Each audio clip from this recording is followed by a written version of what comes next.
तो last episode में हमने देखा था कि सेंग लुओ को गाइड कर रहा था, जिसकी वजह से अब लुओ भी मोंग को बहुत ही अच्छे से धो रही थी। और अब अपनी हार होता हुआ देख के मोंग कहता है कि लड़के, मैं नहीं जानता कि तुम कौन हो, लेकिन अब तुम भी मरोगे। और ये कहकर वो अपने उसी वेपन को और भी ज्यादा ओवरहिट करते हुए कहता है कि अगर मैं तुम लोगों को अपने हाथों से नहीं मार सकता तो फिर मैं इस पूरे जगह को ही उड़ा दूंगा और इसकी वजह से मेरे साथ साथ तुम लोग भी मरोगे। और अब इस वेपन को देख के लुओ कहती है कि ये तो 100 होली वेपन्स में से एक है और अगर इस वेपन को कहीं पर एक बार एक्टिव कर दिया जाए तो फिर ये वेपन उस पूरे एरिया को ही राख बना देता है और इसीलिए इस वेपन के पूरी तरीके से एक्टिव होने से पहले ही हमें इसे रोकना होगा। और ये कहकर लुओ इस वेपन के शील्ड को तोड़ने के लिए बढ़ जाती है, लेकिन इस वेपन के एनर्जी से लुओ को एक बहुत ही बड़ा झटका लगता है और वो सीधे जमीन पे आके गिर जाती है, जिसे देखकर सेंग दौड़ते हुए लुओ के पास आता है और फिर उससे कहता है कि तुम रेस्ट करो, अब आगे मैं देखता हूँ। और ये कहकर सेंग अपने भाई के स्वॉर्ड को निकाल लेता है, जिसे देखकर मोंग काफी ज्यादा हंसते हुए कहता है कि मैं नहीं जानता कि तुम कौन हो और शायद अपने टैलेंट के दम पे तुम फ्यूचर में एक बहुत ही पावरफुल पर्सन बनते, लेकिन कितने अफसोस की बात है कि अब तुम्हारा कोई भी फ्यूचर नहीं होगा। और अब हम रॉयल गार्ड्स को देखते हैं जो कि वहाँ पर बहुत ही तेजी से आ रहे होते हैं और इधर सेंग अपनी फुल पावर का यूज करते हुए अपने स्वॉर्ड से इस शील्ड में कट मार्क लगा देता है और ये करते ही सेंग भी वहीं पे बेहोश हो जाता है, लेकिन लुओ सेंग को ऐसा करते हुए देख लेती है और अब चूंकि इस शील्ड में क्रैक आ चुका था तो इसीलिए रॉयल गार्ड्स के अटैक से ये पूरा शील्ड ही डिस्ट्रॉय हो जाता है। उसके बाद सारे गार्ड लुओ की तरफ दौड़ते हुए आते हैं और अब सीन चेंज होता है और हमें सुबह का सीन दिखाया जाता है जहाँ पर लुओ अपने कमरे में सोई हुई होती है और फिर वो अपनी आंखों को खोलते हुए कहती है कि मैं अभी कहाँ पे हूँ। और फिर वो उठते हुए कहती है कि क्या ये सब कुछ एक सपना था, लेकिन फिर वो थोड़ी देर अपने दिमाग पे जोर डालती है और फिर काफी ज्यादा खुश होते हुए कहती है कि नहीं, ये सब कुछ एक सपना नहीं था, उस पर्सन ने सच में मेरी जान बचाई। और फिर वहाँ से लुओ दौड़ते हुए जाने लगती है और कहती है कि एक वही है जो कि मेरे टीचर बनने के लायक है, जिसे सुनकर इन दोनों हेड गार्ड्स को कुछ भी समझ में नहीं आता है। और अब हम देखते हैं कि लुओ ऑर्थोडॉक्स एकेडमी में आके सेंग को नींद से जगाती है और अब सेंग भी उठते हुए कहता है कि तुम यहाँ पे दोबारा क्यों आई हो, जिस पर लुओ कहती है कि मेरा नाम लुओ है और क्या आपको याद है कि पिछली रात आपने मेरी जान बचाई थी, जिस पर सेंग कहता है कि वो अच्छा, क्या तुम अभी ठीक हो। अब लुओ कहती है कि हाँ, मैं पूरी तरीके से रिकवर हो चुकी हूँ और मुझे प्रोटेक्ट करने के लिए आपका बहुत बहुत धन्यवाद। और फिर लुओ काफी ज्यादा खुश होते हुए कहते हैं कि मिस्टर, आप सच में बहुत ही ज्यादा पावरफुल है और इसीलिए मैं आपसे सीखना चाहती हूँ, तो क्या आप मुझे अपना डिसाइपल एक्सेप्ट करेंगे। जिस पर सेंग कहता है कि मेरे पास उतनी सुविधाएं नहीं है जिससे मैं तुम्हें सिखा सकूं, जिसे सुनकर लुओ वहाँ से जाते हुए कहते हैं कि अच्छा, मैं सब कुछ समझ गई। और अब लुओ के जाने के बाद सेंग भी अपनी पढ़ाई में बिजी हो जाता है, लेकिन थोड़ी देर में लुओ फिर से वहाँ पर दौड़ते हुए आती है, जिसे देखकर सेंग भी अपने मन में सोचता है कि ये तो अभी गई थी, फिर वापस क्यों आ गई। और अब हम देखते हैं कि इस बार लुओ अपने साथ 3 बक्से भी लाई थी और फिर वो सेंग से कहती है कि ये मेरी तरफ से गुरु दक्षिणा। और ये कहकर वो उन तीनों बक्सों को खोल देती है, जिसमें 2 बक्सों में बहुत ही प्रीशियस स्टोन थे और एक बक्से में लुओ की प्रैक्टिस की सारी बुक थी। और अब लुओ एक बुक को उठाते हुए कहती है कि इस वर्ल्ड में जितने भी शॉट की टेक्निक्स हैं वो सारे मेरे पास है और अब मैं आपसे रिक्वेस्ट करती हूँ कि आप मुझे इन सारे टेक्निक्स को सीखने में गाइड करें, क्योंकि जिस तरह कल रात आपने मुझे गाइड किया उस तरह से हमारे रॉयल पैट्रिज भी मुझे नहीं सिखा पाए थे। जिसे सुनने के बाद सेंग कुछ भी नहीं कहता है और ये देखकर लुओ बहुत ही क्यूट तरीके से अपने ट्रेवलिंग बटन को तोड़ते हुए कहती है कि मैं आपको अपने ट्रेवलिंग बटन को भी देने के लिए तैयार हूँ। इस एक बटन की कीमत 1 लाख गोल्ड कॉइन से भी कहीं ज्यादा है। जिसे सुनकर सेंग खड़े होते हुए कहता है कि मिस, मैं आपको। और अब तभी वहाँ पर वो दोनों हेड गार्ड आते हुए कहते हैं कि लड़के, जरा तमीज से, तुम्हारी हिम्मत कैसे हुई प्रिंसेस लुओ को मिस कहने की। जिस पर लुओ उन दोनों को डांटते हुए कहती है कि आप दोनों पीछे हटिए, मैं इन्हें अपना टीचर मान चुकी हूँ। जिस पर ये दोनों भी माफी मांगते हुए जी राजकुमारी कह के वहाँ से चले जाते हैं। और अब सेंग कहता है कि मैं तुम्हें नहीं सिखा सकता क्योंकि मैं खुद एक फेलियर पर्सन हूँ। जिस पर लुओ कहती है कि अगर आप एक फेलियर पर्सन होते तो भला आपने एक ही दिन में अपने लाइफ स्टार को कैसे क्रिएट कर दिया। जिस पर सेंग कहता है कि हाँ, मैंने वो किया है, लेकिन मैं उसमें पूरी तरीके से सक्सेसफुल नहीं हुआ हूँ। और पिछली रात तुमने जो डीमन से फाइट की थी उसे देखकर कोई भी कह देगा कि तुम मुझसे कई गुना ज्यादा पावरफुल हो, तो इसीलिए मैं भला तुम्हें क्या ही सिखा सकता हूँ। तब लुओ कहते हैं कि हाँ, मैंने उस डीमन को डिफीट किया था, लेकिन उस समय जिस समय आपने मुझे गाइड किया था। जिस पर सेंग कहता है कि वो तो बस एक कोइंसिडेंट था। तब लुओ सेंग के पास जाती है और कहती है कि आपने बस बुक से पढ़ के 30,000 प्लस टेक्निक को सीख लिया है और ये कभी भी एक फेलियर पर्सन नहीं कर सकता। और मैंने अपनी आंखों से देखा कि आप किस तरह से उस डीमन के मूव को डिटेक्ट कर रहे थे। जिस पर सेंग कहता है कि मेरे मास्टर ने मुझे ये सब सिखाया था, इसलिए मैं इसे कर पाया। अब लुओ कहते हैं कि अच्छा, तो फिर आपने उस शील्ड को कैसे काटा, क्योंकि उस शील्ड को तो मेरा रॉयल वेपन भी नहीं छू पाया था। और ये कहकर लुओ सेंग के स्वॉर्ड को देखने लगती है। जिस पर सेंग कहता है कि ये मेरे बड़े भाई रेन का स्वॉर्ड है और उसे ये स्वॉर्ड मेरे मास्टर ने दिया था ताकि वो मुझे हमेशा प्रोटेक्ट कर सके। और सच कहूँ तो मुझे भी नहीं पता कि स्वॉर्ड में क्या खास बात है, लेकिन इसके होने से ऐसा लगता है कि जैसे मेरे बड़े भाई मेरे साथ है। और अब सेंग लुओ से अपनी स्वॉर्ड को लेते हुए कहता है कि मैं ना तो तुम्हें कुछ सिखा सकता हूँ और ना ही जरूरत पड़ने पे कभी प्रोटेक्ट कर सकता हूँ, क्योंकि अगर मैंने जरा सी भी फाइट करने की कोशिश की तो फिर मेरे बॉडी के टूटे हुए मेरिडियंस और भी ज्यादा डैमेज हो जाएंगे। इसीलिए मैं तुमसे रिक्वेस्ट करता हूँ कि ये सब लेके तुम यहाँ से चली जाओ। और आप सेंग की बातों को सुनने के बाद लुओ भी थोड़ा सैड हो जाती है और फिर वो अपनी सारी चीजों को लेके वहाँ से जाने लगती है। लेकिन दरवाजे के पास पहुँचते ही लुओ मुड़ते हुए सेंग से कहती है कि मिस्टर, मैंने अभी तक हार नहीं माना है और एक दिन जरूर आप मुझे अपना डिसाइपल एक्सेप्ट कर ही लेंगे। और आप सीन चेंज होता है और हम देखते हैं कि रात हो जाती है, जहाँ पर सेंग लाइब्रेरी में कुछ किताबों को ढूंढने के लिए गया था और अब वो जैसे उस बुक को उठाने वाला होता है, लेकिन तभी वहाँ पर लू आ जाती है और फिर वो सेंग को बुक देते हुए कहती है कि प्लीज आप मेरे मास्टर बन जाइए ना, मैं हमेशा आपकी सारी आज्ञा का पालन करूंगी। और अब लू को देखकर सेंग अपने मन में कहता है कि क्या मुसीबत है। और अब लू हर जगह सेंग की हेल्प करने लगती है, जैसे कि सेंग के लिए मोमबत्ती जलाना, सुबह सेंग के सो के उठते ही उसके लिए खाना बनाना, और अगर सेंग एकेडमी के बाहर भी जाता है तो फिर उसके लिए लू छाता पकड़ के सेंग के पीछे पीछे जाने लगती है। और अब इसी तरह से पूरा दिन बीत जाता है और अब रात में हम देखते हैं कि सेंग का पूरा दिन का काम करने के बाद लू थक के सेंग के कंधे में ही सो जाती है, जिस पर सेंग लू को उठाते हुए कहता है कि तुम एक प्रिंसेस हो और तुम्हें मेरे लिए इतनी तकलीफ उठाने की जरूरत नहीं है। जिस पर लू कहते हैं कि नहीं, ऐसी कोई भी बात नहीं है, मैं तो बस आपसे सीखना चाहती हूँ। तब सेंग कहता है कि मैंने तुमसे कितनी बार कहा है कि मैं तुम्हें नहीं सिखा सकता। जिसे सुनकर लू सेंग का हाथ पकड़ के उसे काफी ज्यादा मनाने लगती है, लेकिन सेंग अपना हाथ छुड़ाते हुए कहता है कि मैंने कहा ना कि मैं तुम्हें नहीं सिखा सकता।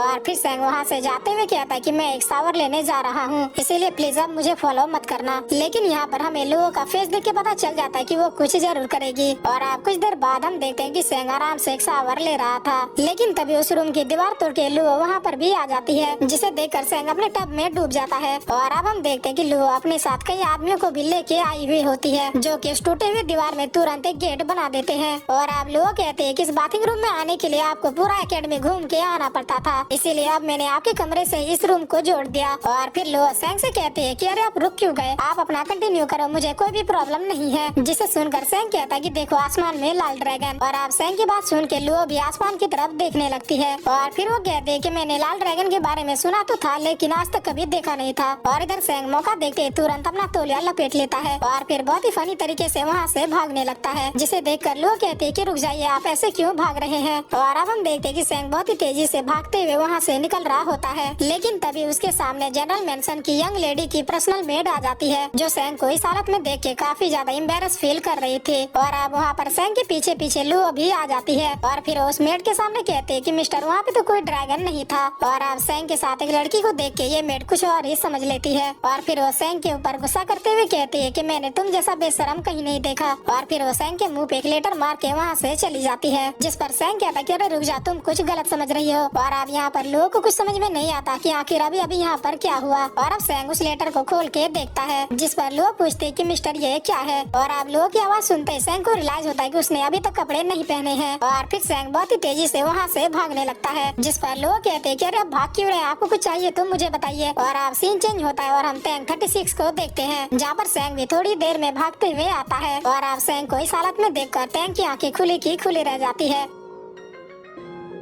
और फिर इसी के साथ ये एपिसोड यहीं पे खत्म होता है।